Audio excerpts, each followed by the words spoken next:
Mheshimiwa Dr. Emmanuel John Nchimbi, Makamu wa Rais wa Jamhuri ya Muungano wa Tanzania, Mheshimiwa Dr. Mwigulu Lameck Nchemba, Waziri Mkuu wa Jamhuri ya Muungano wa Tanzania, Mheshimiwa Jaji George Mcheche Masaju, Jaji Mkuu wa Tanzania, Mheshimiwa Daniel Baransilo, Naibu Spika wa Bunge la Jamhuri ya Muungano wa Tanzania, Balozi Dr. Moses Mpogole Kusiluka, Katibu Mkuu Kiongozi, nitambue uongozi wa Chama cha Mapinduzi ulioko nasi hapa, Makamu Mwenyekiti, Katibu Mkuu na wote mliopo nasi, lakini pia uongozi wa vyama vingine vya siasa waliopo nasi hapa. Tambue pia uwepo wa waheshimiwa mawaziri wote pamoja na manaibu mawaziri. Nitambue uwepo wa mwenyekiti wa bodi ya Ngorongoro General Mabeo, waheshimiwa wenyeviti na wajumbe wa tume zote mbili pamoja na sekretarieti zenu, waheshimiwa mabalozi, wakuu wa taasisi za kimataifa na wakilishi wa nchi mbalimbali mlioko hapa pamoja nasi, makatibu wakuu na manaibu makatibu wakuu, waheshimiwa wakuu wa mikoa mliopo mkiongozwa na Mheshimiwa mkuu wa mkoa mwenyeji Rosemary Senyamule, mkuu wa mkoa wa Dodoma, wakuu wa vyombo vya ulinzi na usalama mliopo, viongozi mbalimbali wa taasisi za serikali, waheshimiwa viongozi wetu wa dini, viongozi wa kimila na wakilishi wa jamii za wakazi wa Ngorongoro, wageni waalikwa, ndugu wanahabari, mabibi na mabwana, Jamhuri ya Muungano wa Tanzania, kazi na utu. Waheshimiwa, nami niongeze sauti yangu kumshukuru Mwenyezi Mungu tujalia kutuwezesha kutana hapa leo kwa ajili ya kupokea taarifa hizi mbili muhimu sana. Tume ya kwanza, kama ilivyosemwa hapa, ilipewa jukumu la kufanya tathmini ya kina kuhusu mgogoro wa ardhi katika wilaya ya Ngorongoro, na tume ya pili ilipewa jukumu la kufanya utafiti wa kina wa utekelezaji wa zoezi la uhamaji wa hiari kutoka ndani ya eneo la Ngorongoro kwenda katika maeneo mengine ya makazi. Ndugu zangu wa Tanzania, mtakumbuka kuwa miaka ya nyuma kulikuwa na taarifa nyingi katika social media au katika mitandao, lakini hata mashtaka katika taasisi mbalimbali za kimataifa. Lakini lile pamoja na malalamiko ya wakazi wa Ngorongoro ya ndani yalinifanya mwezi Disemba mwaka 2024 nitafute nafasi ya kukutana na viongozi wa kimila wa kabila la Wamasai na wazee wa jamii ya Ngorongoro na kuzungumzia kadhia hii kama ilivyokuwa imesambaa. Tulisikiliza changamoto zao kuhusu masuala ya ardhi na utekelezaji wa zoezi la uhamaji wa hiari kutoka Ngorongoro kwenda maeneo yaliyoteuliwa. Kwa kiasi kikubwa, changamoto zao zilihusu matumizi ya ardhi, uhifadhi wa mazingira pamoja na utekelezaji wa zoezi la uhamaji kwa hiari lililoanzishwa na serikali. Zoezi hilo lililenga kutoa fursa kwa wakazi wa eneo la hifadhi ya Ngorongoro waliokuwa tayari kuhama kwa kuwapatia maeneo mbadala kwa ajili ya makazi na kufanya shughuli zao za kijamii na kiuchumi. Kutokana na changamoto hizo, serikali iliona umuhimu wa kuunda tume hizi mbili, na baada ya kuwasikiliza wenyewe wakazi wa Ngorongoro, tukaona umuhimu wa kuunda tume hizi mbili kwa lengo la kufanya tathmini kama tulivyosema, lakini tathmini ya kina na shirikishi, na ndio maana wenyeji wa Ngorongoro walikuwemo kwenye tume hizi na hata wataalamu wa maeneo mbalimbali tuliwaweka kwenye tume hizi ili kubaini hali halisi ilivyo na kupata mwelekeo wa suluhisho la kudumu kwa changamoto hizo. Na kwa bahati nzuri leo tumesikia taarifa zao, mapendekezo yao, lakini tumeona hali halisi kwenye klipu hapa iliyochezeshwa na wote tumeona. Lakini serikali imechukua hatua hizo pamoja na changamoto zilizojitokeza kwa sababu zifuatazo. Kwanza, Ngorongoro ni urithi wa dunia, sio tu wa Tanzania, lakini ni urithi wa dunia na uko kwenye vitabu vya dunia chini ya shirika la UNESCO. Kwa hiyo ni lazima sisi ambao tumeshushiwa Ngorongoro na Mwenyezi Mungu tulinde urithi huu wa dunia. Ni eneo pekee ambalo lina ukubwa au kina cha mita 600 kwenda chini, na ikazuka hiyo crater kwa miujiza ya Mungu, na leo mambo yale yapo Tanzania, lakini si tu matokeo yale na utajiri uliomo kwenye eneo lile.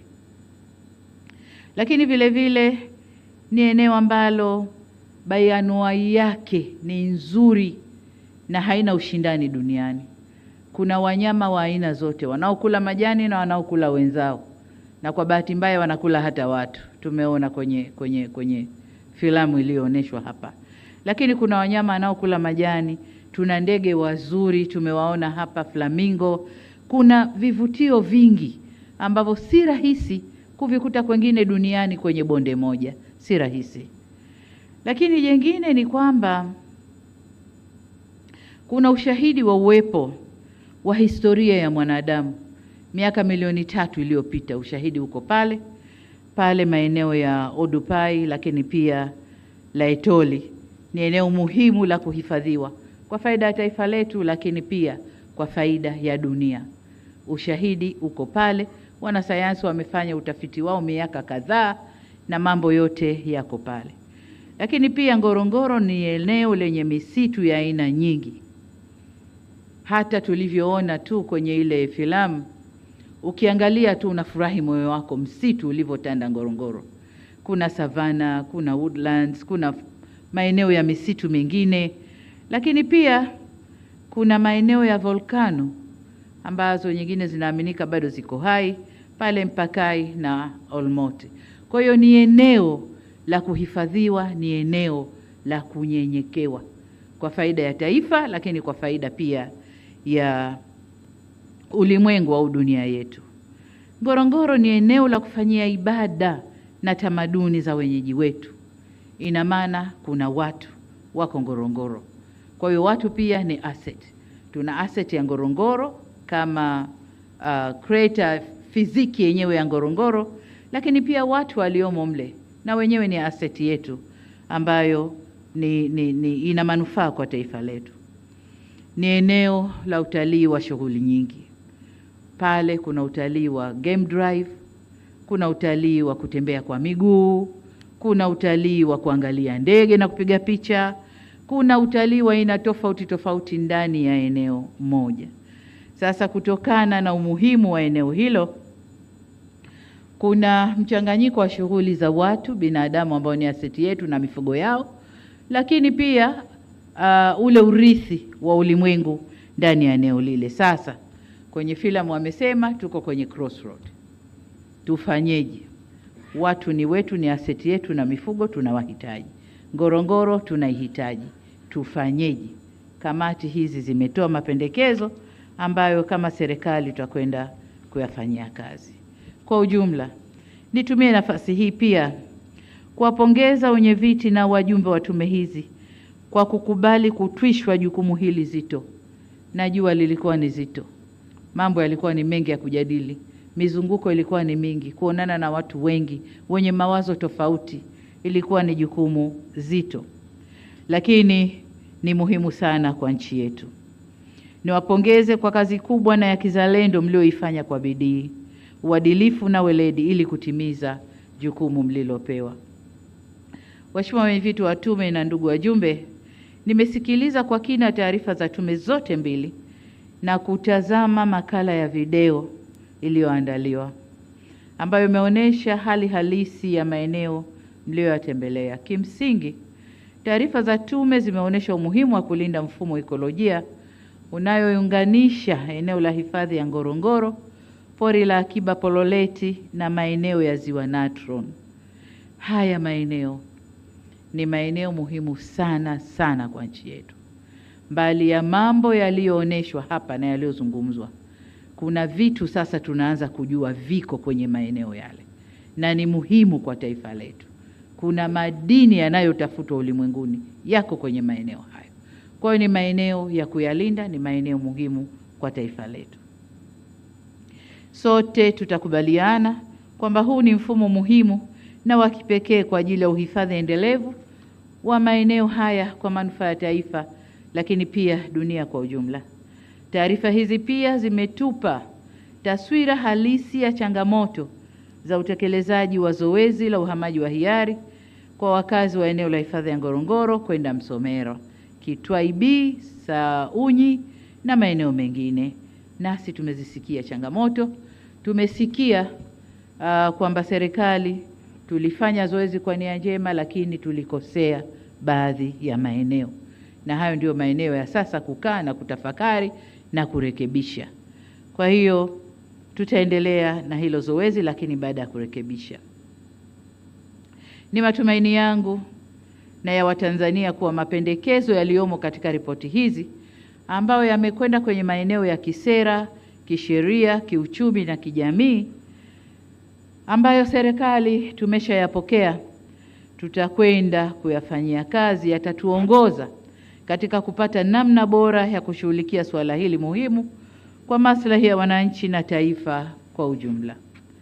Ndugu wa Tanzania wenzangu, niwahakikishie wananchi wa Ngorongoro kwamba serikali itaendelea kushirikiana nanyi katika hatua zote za utekelezaji wa mapendekezo yaliyotolewa na tume hizi mbili kwa mustakabali wa eneo hili na ustawi wa wananchi kwa ujumla. Kwa ujumla niseme kwamba serikali imepokea mapendekezo yaliyowasilishwa na tume, tutayafanyia kazi ipasavyo. Kwa mantiki hiyo, ninaielekeza kama tume mojawapo ilivyopendekeza kwamba ofisi ya Waziri Mkuu isimamie utekelezaji wa mapendekezo haya. Sasa nami nimwelekeze Katibu Mkuu Kiongozi pamoja na Waziri Mkuu kuratibu utekelezaji wa mapendekezo haya na kuhakikisha kwamba yale yote rasilimali zinazotakiwa kwenye utekelezaji wa mapendekezo haya zinapatikana. Na nikitupa jicho hapa namuona mshika fuko la serikali PSC yuko hapa pamoja nasi. Nadhani mapendekezo ameyasikia. Ndugu zangu, ninatambua kwamba mchakato wa utekelezaji wa baadhi ya mapendekezo yaliyotolewa na tume unaweza kuibua maoni tofauti katika jamii, lakini pia taasisi nyingine ambazo wana interest au wanafaidika na uwepo wa Ngorongoro na maeneo yake, unaweza ukaleta maoni tofauti. Niwaombe Watanzania wenzangu kulipa kipaumbele suala la uendelevu wa eneo la hifadhi ya Ngorongoro na maeneo mengine ya hifadhi. Ngorongoro ni almasi yetu Tanzania, ni mali yetu Tanzania, lakini pia ni urithi wa dunia. Wale wote wanaoleta maneno kwa faida zao, kwa wanayoyaona wao, sisi Ngorongoro Mungu ameishusha kwetu Tanzania. Kwa hiyo ni yetu wa Tanzania, lakini ni urithi wa dunia papo hapo. Hatuna budi kuienzi tunu hii ambayo Mwenyezi Mungu ametujalia. Kwa umoja wetu tunao wajibu wa kulinda na kuyahifadhi maeneo haya kwa mustakabali wa maslahi ya wenyeji wa eneo hilo, lakini pia mustakabali wa taifa letu na dunia kwa ujumla. Napoelekea kuhitimisha, nirejee shukrani zangu sana za dhati kwa wenyeviti na wajumbe wa tume hizi mbili na sekretarieti zenu kwa kazi kubwa ambayo mmeifanya. Kazi zenu zimeweka msingi muhimu wa maamuzi ya serikali katika kushughulikia suala hili muhimu kwa taifa. Na hichi kilichofanyika ndiyo wanasema nini? Uongozi wa watu kwa ajili ya watu. Kama kuna malalamiko ya watu, natumia watu wenyewe wa Tanzania, nendeni katizameni na tukubaliane nini tunafanya. Huko miaka ya nyuma zingetoka pesa nyingi kutafuta kamati za ushauri kutoka nje, mabingwa wakati wao wametoka nje wanakuja kufanya consultative services kwetu kwa Ngorongoro, ambayo ipo kwetu, tunaishi nayo. Kwa tulichokifanya hiki ni Utanzania. Hongereni sana. Sasa nihitimishe kwa kuhakikishia kwa serikali itaendelea kushirikiana na wananchi na wadau mbalimbali kupata suluhu za kudumu kwa changamoto mbalimbali zinazotokea ndani ya nchi yetu. Na tunafanya hivyo ili tuweze kulinda uhuru wetu, tamaduni na mila zetu, lakini na heshima yetu kama taifa, kama nchi. Baada ya kusema hayo, niseme sasa kwamba mapendekezo ya tume hii, taarifa za tume mbili ambazo niliziunda sasa yamepokelewa na serikali. Tunakwenda kwa utekelezaji wake, na asanteni sana kwa kunisikiliza. Asante, naomba